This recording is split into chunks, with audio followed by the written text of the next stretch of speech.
ए बबुनी क्या है? का लगता है? बोलो।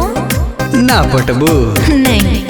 तो एगो बात सुना, आरा से आई ले, अच्छा भोजपुरी गाई ले, तो उड़त चिड़ई के का एथी में हरदी लगाई ले। अरे चल हट। का बुझलू? पटना के लइका पटैबे करी, ओह। छपरा के छरपट छोड़ैबे करी। अच्छा। बुझता रुनु? दिल्ली वाला दिल में बसा ली हिस्सा, अब आगी बलिया के कम का बुझता रू? चलते चलते उठा ली हिस्सा। ऐसा है क्या?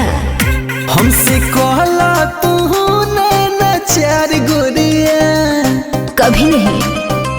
हमसे कहला तू ना चार गोरिया, ऐसा मिली ना देसी भातार गोरिया, ऐसा मिली ना देसी भातार गोरिया, जॉनी डालो जवनिया चार गोरिया, एहे बतिया पकोड़ा बिचार गोरिया, ऐसा मिली ना देसी भातार गोरिया, ऐसा मिली ना देसी भातार गोरिया। हमको नहीं चाहिए।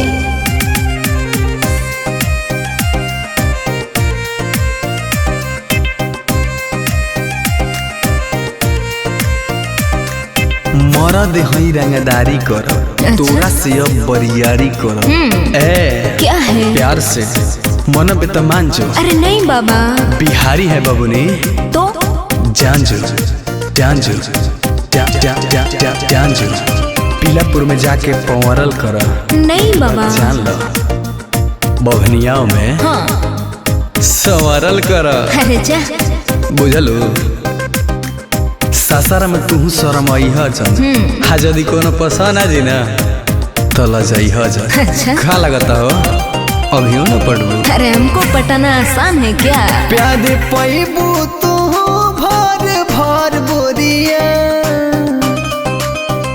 प्यादे पैबू तू भर भर बोरिया, अरे जा। प्यादे पैबू तू भर भर बोरिया, चल चल चल हमारे शहर गोरिया, आव चल चल हमारे शहर गोरिया।